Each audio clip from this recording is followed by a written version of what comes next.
Welcome back to CFO Weekly, where we're talking with financial leaders about how to build efficiency in their teams, create time for strategy, and ultimately get results. With your host, Megan Weiss. Let's jump right in.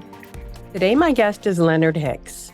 Leonard has 20 plus years of experience in business operations and financial management, including leading large-scale growth and transformation for Lockheed Martin and the Mission Essential Group. He is currently Abt Associates Chief Financial Officer and a member of the executive management team.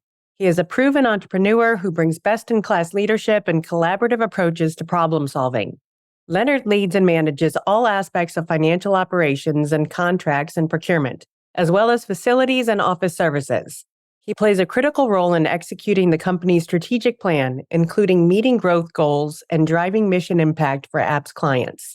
An important area of focus is developing scalable processes for long-term sustainable growth.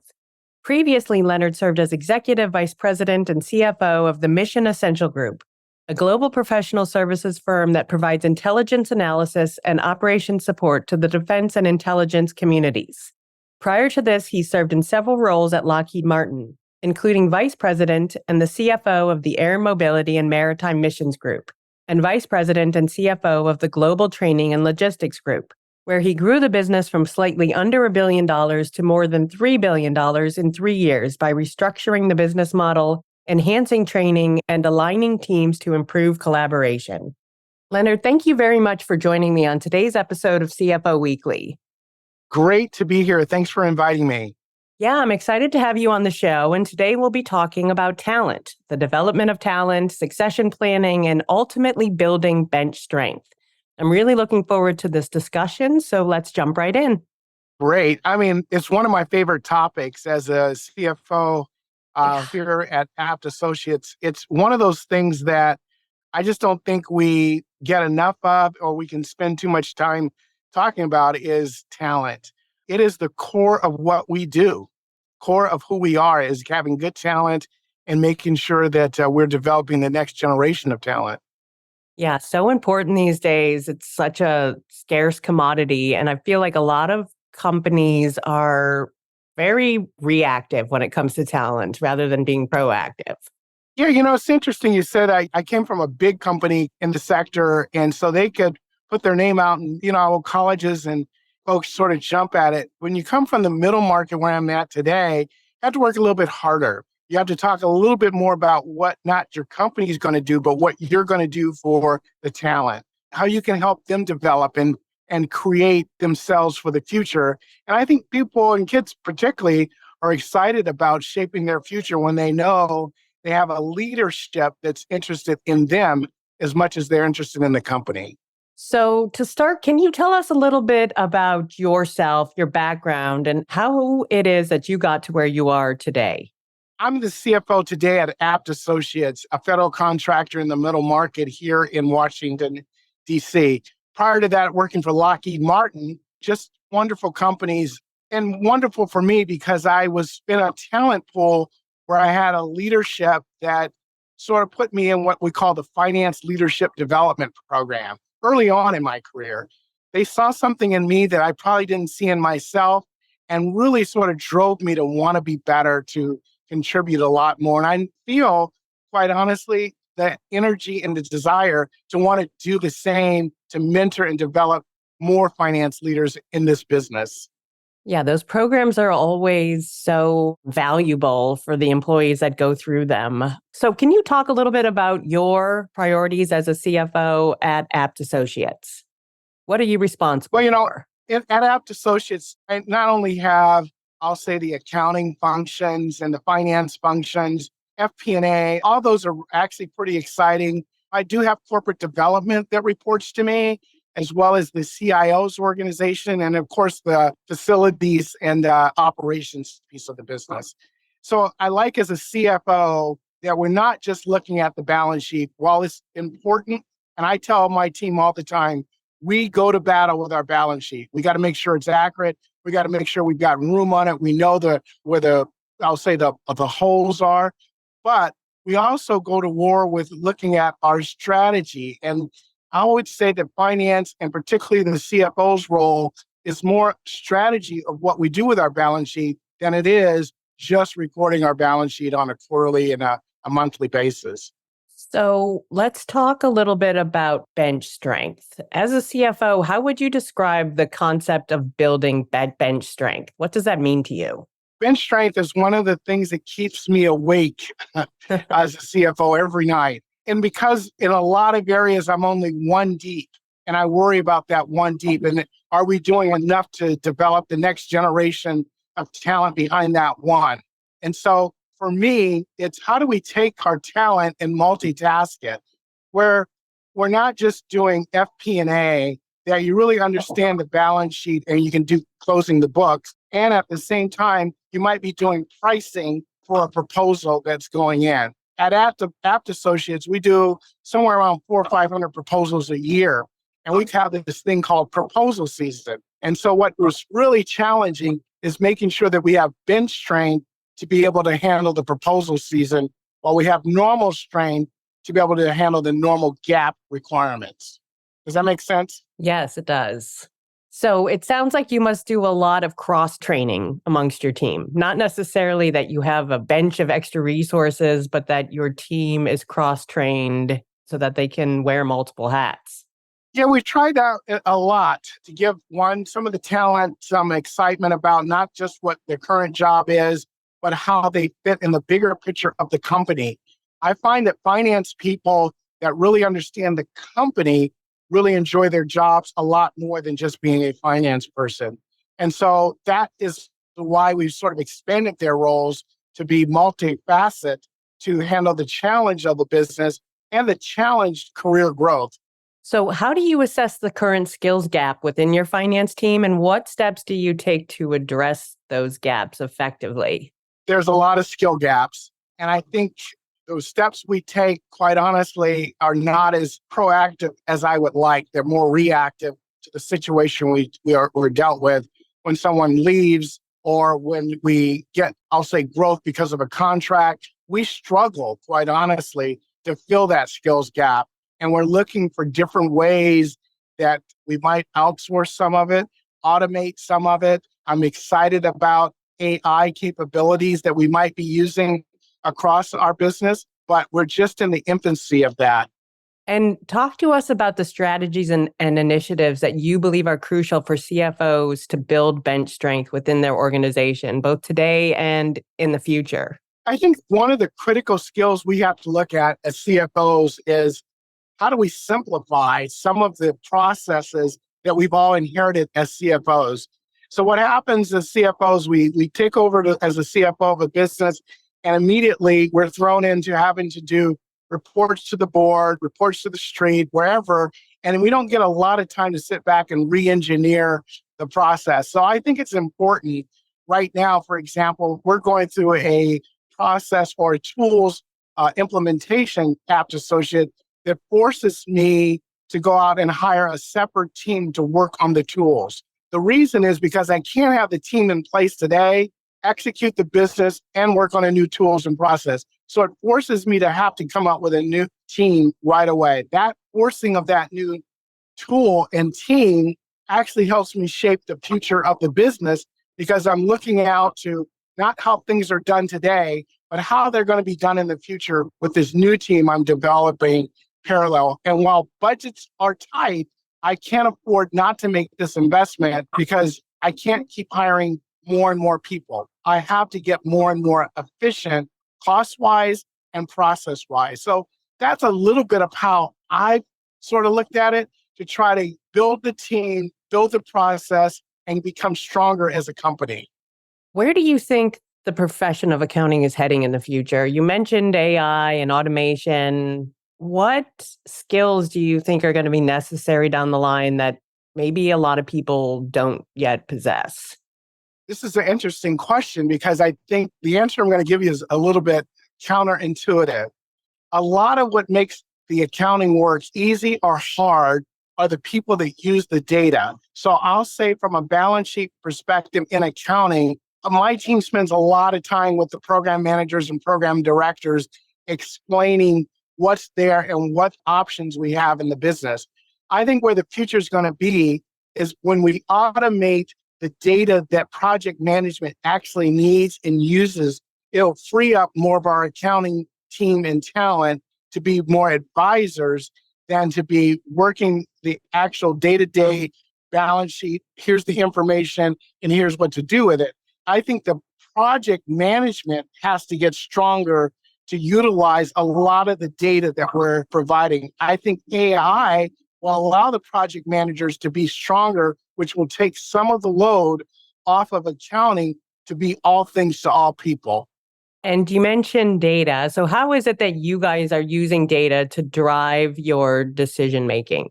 Oh my gosh, it's everything. I mean, Yeah. the real problem with the data is we created some initial dashboards when I got there that says, hey, what's the pipeline look like? What's the cost to go out and get new customers? What's the cost of execution? And I got to tell you, I'm pretty excited when I see the data.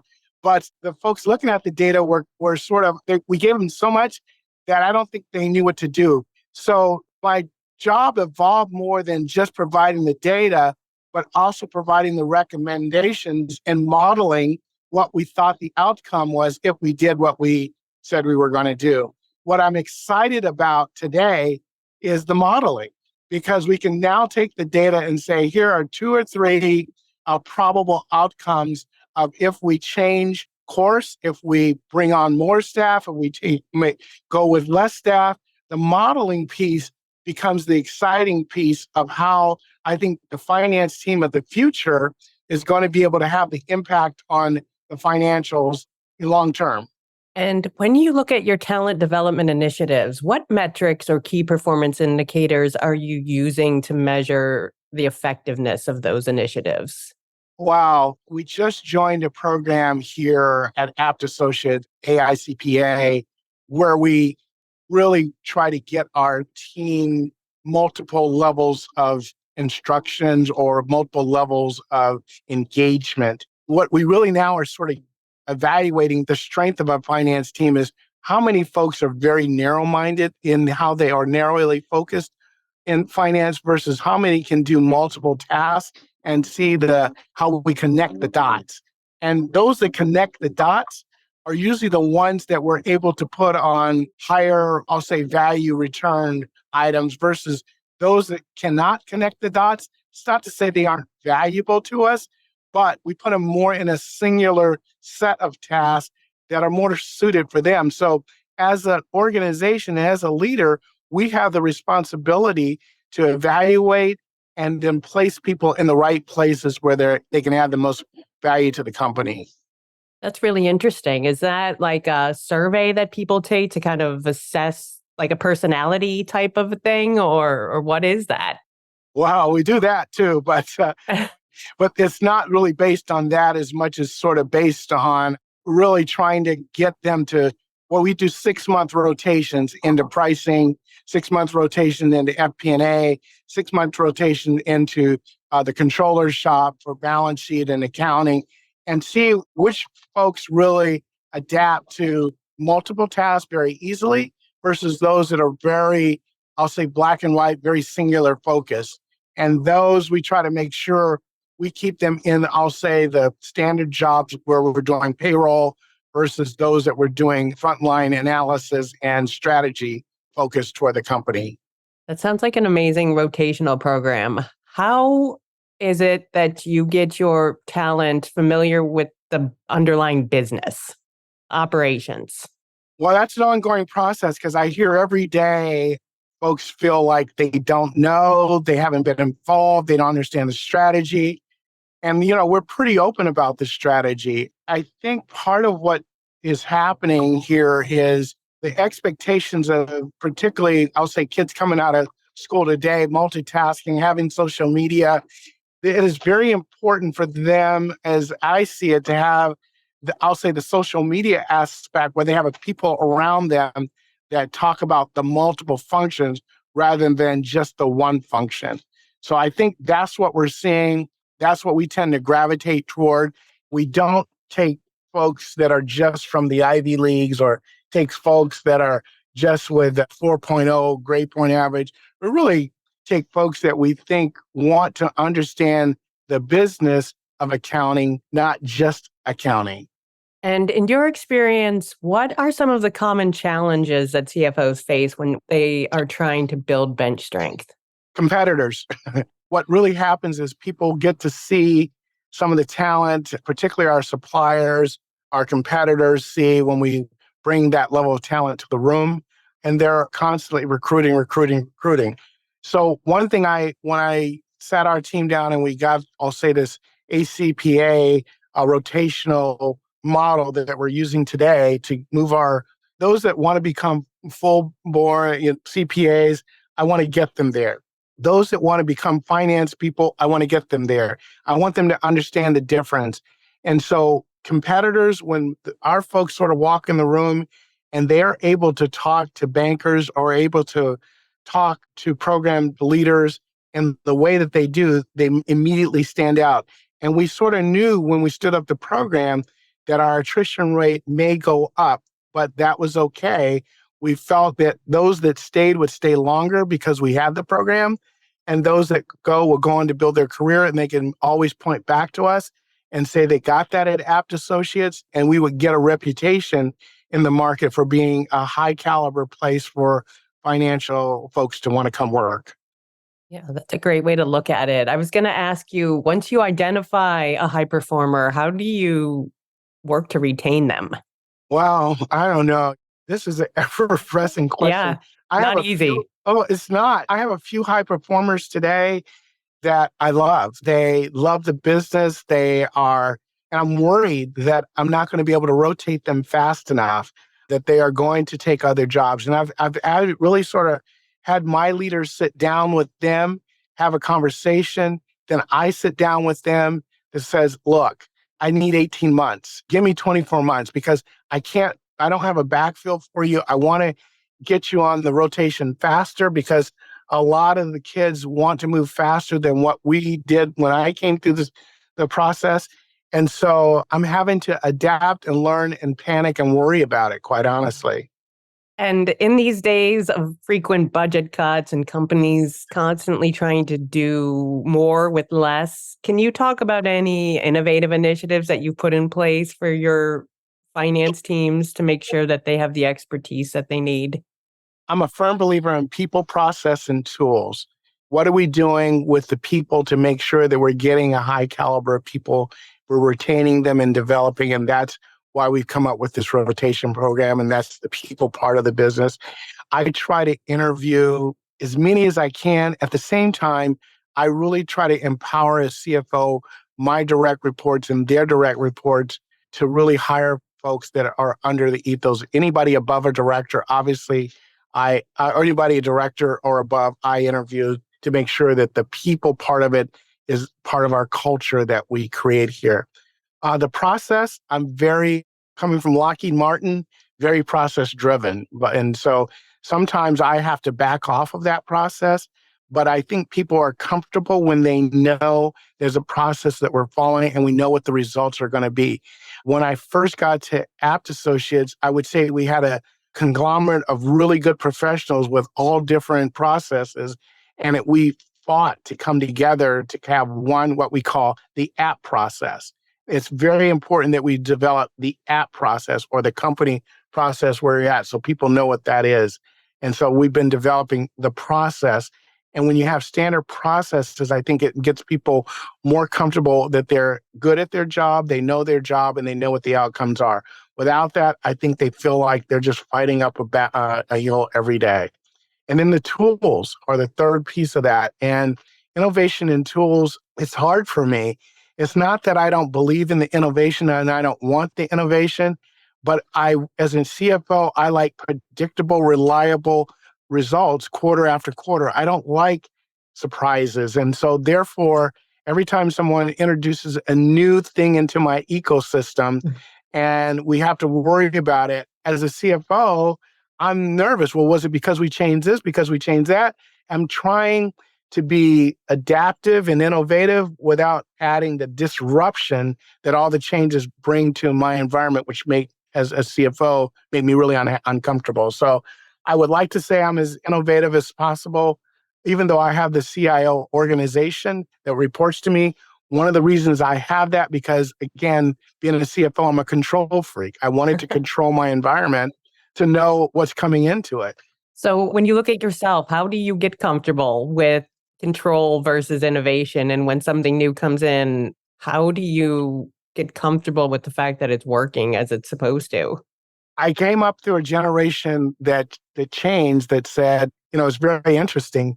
We talked about Apollo 13 and how failure is not an option and we got to get it right and everybody's life's depending on it, to the generation that says fail fast, learn it, get in there, make sure we are evolving and make sure we fail fast, we learn fast, and we adapt to that. So how do you get comfortable with it? Fail fast. I push my team now. Look, we cannot avoid this. Let's get on with it. Let's understand that if we fail, that we've got to recover quickly. So an example of that is, as everybody putting in an LRP system or evolving my my ERP system, as I'm evolving that system, I'm collecting cash as quick as I can, because the first thing that's going to happen is I know my team's going to come to me and say, hey, we can't get the bills out the door, which is the worst thing to happen. So I've been pushing the team to collect faster, get my DSO down as low as I possibly can. And the team is already saying to me, Leonard, we're already world class. We're not world class enough because we're about to make changes to the system that are going to impact us. So thinking a couple steps ahead helps me get comfortable with some of the innovations, because I know we are going to fail. And when we fail, I've got enough room to protect the company. And it seems like the world is evolving faster and faster, and technology is the same way, just so quickly evolving. How is it that you're preparing your teams for the future? Wow. In some respects, it's really the leaders I have on my team. I have some leaders that are cowboys that want to change everything every 15 minutes. I like them. I mean, I like their ideas. I like them pushing. And then I have some leaders that are, hey, look, we will never change. This is what GAAP requires. This is what the government. And so it's the leadership team ultimately that you put in place, that it is sort of the yin and yang, if you will, to try to get that balance of innovation versus risk. And you get to be the CFO, the quarterback that says, here's the way we're going to go. And so I surround myself with people that push me on both sides of the spectrum. And I like people, I always say, hire people that are smarter than you and then turn them loose, because in the end, they're going to create more value for you than if you do it by yourself. Absolutely. I would agree. I never understand why people are threatened by hiring people that are smarter than them. I think that's Nope. the only way to go. Right. And I mean, that's probably not a high bar for them to be smarter than me. I doubt that. But you like to be in the room with smart people. It is just phenomenal, the energy that they bring to the table and that you get to see and be a part of the magic happening. And last question, but as a CFO, and you've mentioned a couple things already, but what in general is keeping you up at night? It's a very good question. The number one thing that's keeping me up at night is we made a commitment. We made a commitment to the board, or we made a commitment to the street. And so people value the CFO because they are supposed to be the voice of reason in the company, the one that they can trust no matter what, where program managers might be too aggressive or CEOs might be too conservative, depending on their CEO. The CFO role is supposed to be credibility and reliability quarter after quarter. And so the thing that keeps me up at night is, obviously, I don't want to do anything that threatens the credibility and reliability of the CFO's office. What that means is I got to have the right talent in the right seats that give the right information for me to have comfort in that job. So talent, it all comes back to talent. It is the most precious thing that I'm going to have to deal with. And yet it's the thing that keeps me up the most at night. Is I don't want to lose key talent. And I'm always looking for key talent because I'm always worried about losing key talent. So to me, that keeps me up at night, and being able to deliver on the commitments of the company, which I take those commitments personally, as I do take everybody's careers personally, that they're looking to me to develop them and to open doors for them. and I don't want to let them down. Leonard, thank you so much for being my guest today. Oh, thank you for inviting me. I'm so honored. Yeah, I really enjoyed speaking with you, and I thank you for finding the time to be here with us today and share your experience and knowledge. And I wish you and Abt Associates all the best. Thank you very much. Yep, to all of our listeners, please tune in next week, and until then, take care. If you're ready to boost efficiency and streamline your accounting processes at significant cost savings, it's time to talk with Personiv.